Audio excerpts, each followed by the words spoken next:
Olá, pessoal. Sou o professor Matheus Carvalho.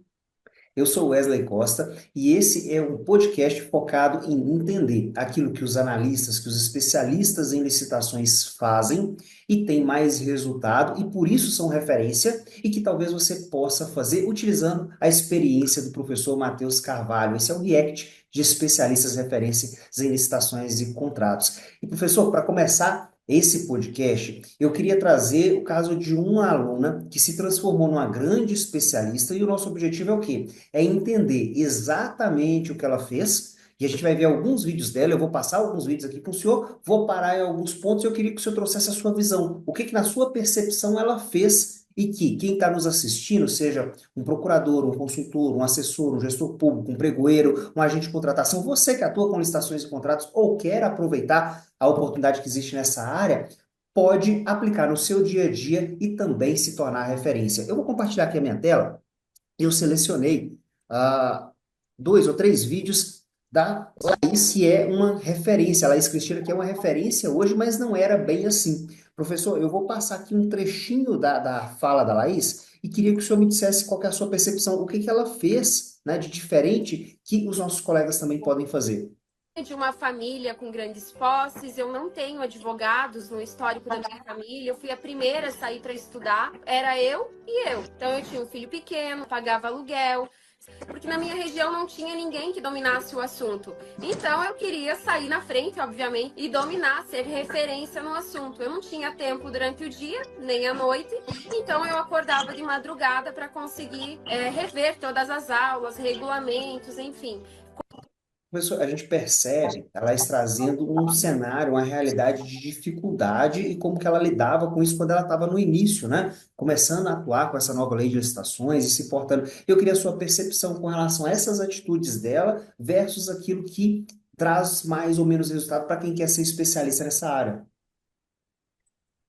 O mais interessante é a gente ver que ela teve coragem. E não só coragem, como ela conseguiu enxergar o momento. Normalmente, as pessoas que começam a enxergar uma oportunidade são pessoas que conseguem agarrar ela, tá? Então, o primeiro passo que ela deu aqui foi conseguir enxergar essa oportunidade. É, isso é muito difícil, né? É fácil a gente olhar para trás e ver que a oportunidade existiu, mas é muito difícil você ver a oportunidade na hora que ela está acontecendo. E o segundo ponto é, depois de enxergar a oportunidade, ter coragem. Porque normalmente as pessoas tendem a ter pena de si mesmas, né? E a dificuldade, eu não tenho como, puxa, mas que azar, essa oportunidade surgiu justamente no momento que eu estou com a criança pequena, no momento que eu estou sem condições de investir numa qualificação, poxa, bem nesse momento em que eu não tenho tempo. Então, ela abstraiu tudo isso e estabeleceu que ela não queria passar a vida inteira sem tempo, a vida inteira fazendo bastante trabalho para ganhar pouco, e que o caminho dela era aproveitar aquela oportunidade naquele momento. Então, eu acho que a Laís foi muito feliz ao aproveitar um momento específico e decidiu, independentemente de tempo ou não, investir tempo, dinheiro, os momentos que ela tinha de lazer ou de descanso, ela decidiu investir para deixar isso para o futuro, né? Então, a pessoa que consegue enxergar um pouco à frente é a pessoa que consegue ter resultados. Então, eu acho que a Laís, ela foi principalmente muito corajosa e comprometida com aquele momento ali de aproveitar a oportunidade. Maravilha, professor. Eu vou passar mais um trechinho aqui da fala dela. Quando eu olho para o meu passado, nem eu entendo como eu cresci tão rápido, enquanto alguns às vezes não acreditavam, enfim, e como é que tu vai se virar, tu não tem emprego, não tem posses, tua família não consegue te ajudar. E mesmo assim, é irreconhecível se eu colocar do lado da Laís de hoje, em questão de família, em questão de crescimento pessoal, de referência. Hoje, para mim, é mais fácil dizer quem eu sou, quem é a Laís. 4, 5 anos atrás, era muito mais difícil, porque a Laís era só mais uma advogada no Brasil. E hoje a Laís é referência em licitações e contratos. E traz justamente essa visão do quanto que mudou a vida dela em tão pouco tempo, né? E como é fácil olhar para trás e enxergar, né? que era o que a gente estava falando. O difícil é olhar para frente. Quando as coisas acontecem, olhar para trás e dizer, nossa, que bom que eu agarrei aquela oportunidade, é mais fácil. O que para mim faz sentido, é muito nesse pedaço da fala da Laís, é ela conseguir enxergar os frutos daquele momento de coragem que a gente conversou, né? Então, normalmente as pessoas que conseguem ter resultados mais rápidos são as pessoas que estão passando por momentos mais difíceis, as pessoas que se sentem insatisfeitas com a sua situação profissional. E a Laís é advogada, na área jurídica isso acontece muito. O direito, ele tem muitos caminhos e muitas opções.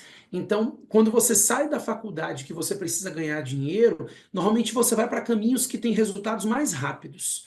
Mas esses caminhos de resultados mais rápidos costumam ser generalistas. É aquele advogado que pega um pouquinho de tudo, as menores causas, aquelas que aparecem na hora que aparecer. E normalmente você diz para você mesmo que aquilo é temporário, até você se especializar em alguma coisa. Mas muitas vezes aquele temporário não sai do lugar. E você passa a sua vida profissional inteira como um advogado no meio do caminho ali, ganhando pouco e trabalhando muito. Então, ter coragem de quebrar esse ciclo vicioso e se especializar numa área qualquer. Assim, a gente está falando de licitação, mas quando a pessoa se especializa muito em qualquer área, ela tende a conseguir colher frutos daquilo ali. Nesse momento específico, estamos falando muito de licitação porque, além de ser uma área em que a especialização gera muitos frutos, é uma área com uma carência muito grande de profissionais qualificados. Porque como a lei mudou agora, então são poucos profissionais que conseguem, como a Laís, enxergar a oportunidade de um momento. Então, a gente vê muitas pessoas enxergando a nova lei de licitações como um desafio, como um perigo, olhando mais com medo do que com ansiedade de aproveitar a oportunidade dela. Professor, pegando esse cenário da Laís, ela estava numa situação onde ela era procuradora lá dentro do município dela, e a gente já conhece a história dela, sabe que ela passou por um processo de começar a se destacar ao ponto de ser convidada por outros municípios, a região ali em volta, e como está na imagem aqui, ela passou a aplicar e a implantar e a conduzir a nova lei de licitações em vários municípios, acho que mais de 18 entes, na última vez que nós falamos com ela. Então, ela acabou se tornando uma referência, atende vários entes, além de ter o cargo dela, e consegue trazer tanto essa segurança financeira como também o reconhecimento do trabalho dela.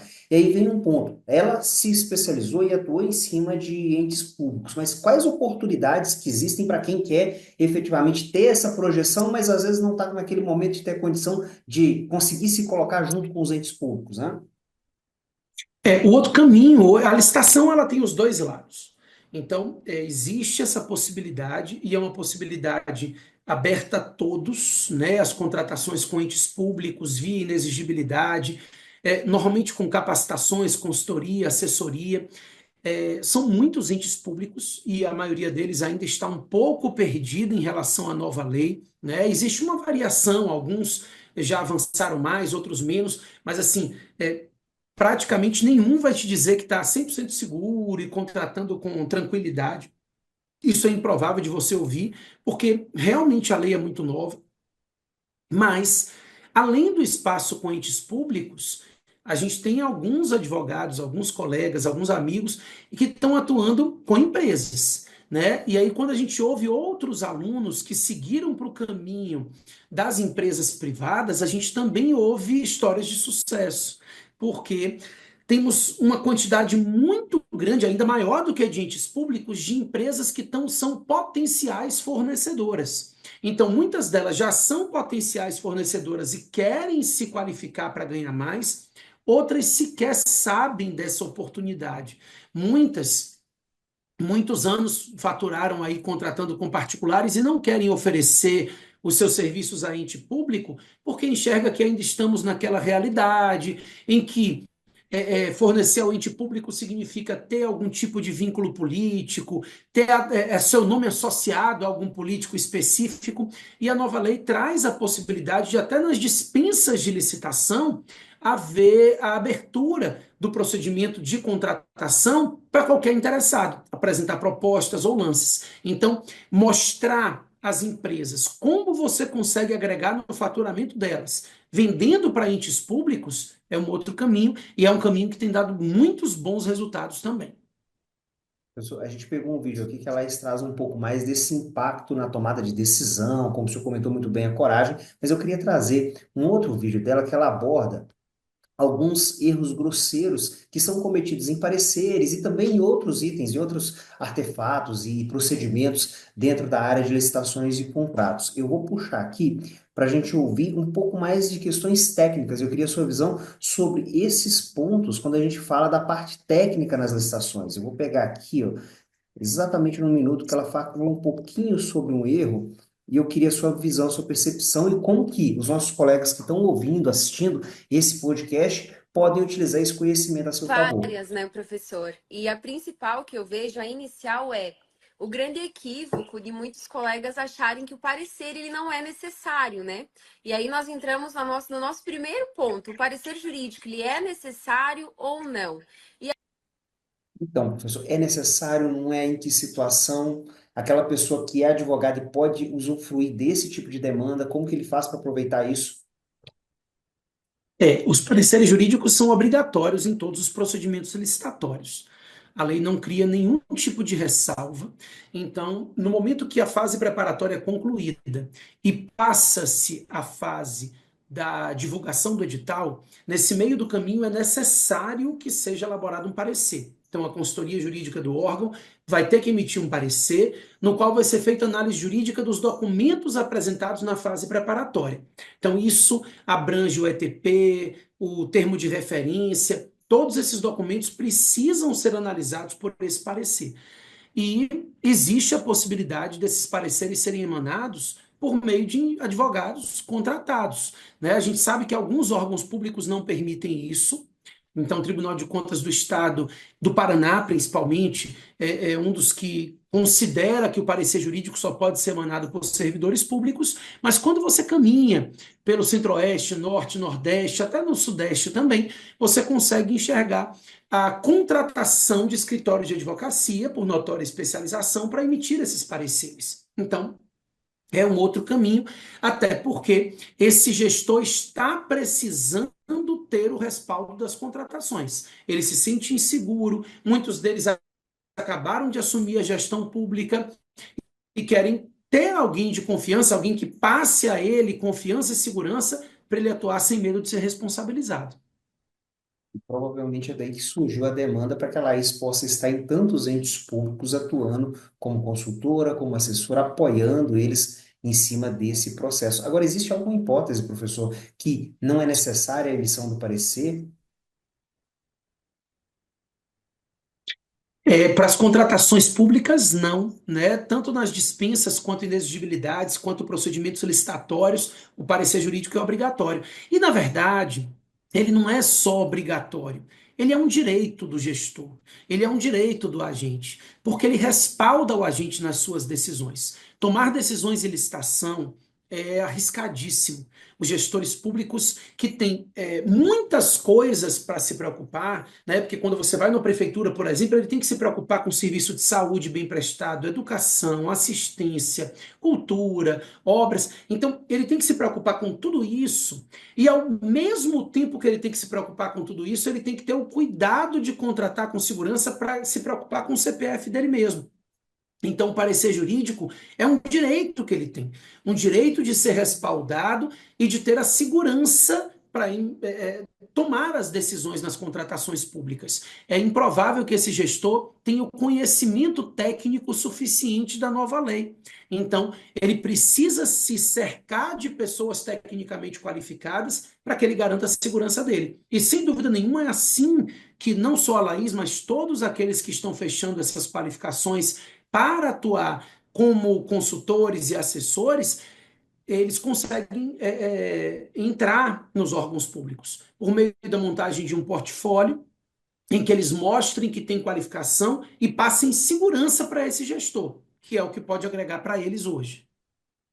Perfeito, professor. Eu vou rodar mais um trecho que eu acho que a Laís entra num ponto que o senhor comentou agora, que é o risco que esse gestor ele corre. Não só o gestor, mas todos aqueles que estão à sua volta. Eu acredito que é exatamente por causa desse esse direito que esse gestor ou esse profissional que está atuando ali dentro do ente público ele tem, que faz com que haja tanta demanda para aqueles profissionais que são advogados e que podem emitir esses pareceres. Ou não, a gente sabe que em algumas hipóteses ele pode ser Deixa eu só puxar aqui para frente para a gente pegar exatamente no ponto que elas comentam um pouco mais sobre isso. sim, não detém o conhecimento necessário em licitações e muitas vezes, por medo ou falta de conhecimento, eu não vou proferir esse parecer porque aí eu não vou ser responsabilizado. E esse é um grande equívoco, né, prof? A gente sabe que, inclusive, ao não proferir parecer jurídico é um erro grosseiro também. Então, eu vejo muitos colegas não proferindo seu parecer, não emitindo as suas opiniões jurídicas nos procedimentos licitatórios, achando que eles não irão ser responsabilizados. E eu já acompanhei alguns processos, professor, aqui do Tribunal de Santa Catarina, que é do meu estado, pessoal, que a primeira coisa que o tribunal solicitou foi o parecer jurídico em um processo de inexigibilidade, por exemplo. E aí não tinha esse parecer. Então, não desenrolou ainda o processo, mas provavelmente nós teremos aí um erro grosseiro futuramente. E esse tipo de erro, professor, gera que tipo de responsabilização? Qual que é o impacto para o gestor, para o procurador, para as pessoas que estão atuando nesse meio e cometem esse tipo de erro que a Laís identificou? As responsabilizações são de vários tipos, né? A gente sabe que numa atuação equivocada, é possível que a responsabilização ocorra na via administrativa, civil e penal. Então, ele pode responder civilmente os danos decorrentes desse erro, e reparação de danos e tudo mais. Ele pode responder administrativamente, não só com a perda da função, mas com a aplicação de penalidades, multa, penas pecuniárias. E dependendo do nível da gravidade do erro e da infração, ele pode, inclusive, ser acionado penalmente. Então, o que a gente tem são, normalmente, desdobramentos que vão variar de acordo com a gravidade da infração, dos danos causados, mas são desdobramentos que certamente vão impactar na vida daquele gestor, na vida política, na vida profissional. Então, se esse gestor busca manter a sua gestão, ou ter a oportunidade de novos cargos, ou até concorrer a outros cargos na esfera política, a gente tem que tomar muito cuidado com o nosso CPF, né? Então, ele precisa ter cuidado em enxergar que ele pode vir a ter desdobramentos de responsabilização em todas as esferas. Professor, nesse caso, a gente selecionou entre centenas de alunos, milhares de alunos, o caso da Laís, que é procuradora, é advogada, atua como parecerista, como consultora. Mas muitos dos nossos alunos não têm a formação jurídica e a carteirinha da OAB, não são advogados, né? E para esses profissionais, qual o caminho para eles conseguirem aproveitar esse momento?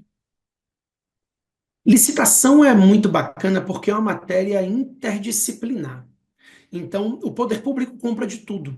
Ele compra na área da saúde, da educação, da assistência social, da cultura, contratações de TI, ele faz contratações de obras públicas. Então, você consegue alocar profissionais que se qualificam e se especializam naquilo que tem a ver com a área dele.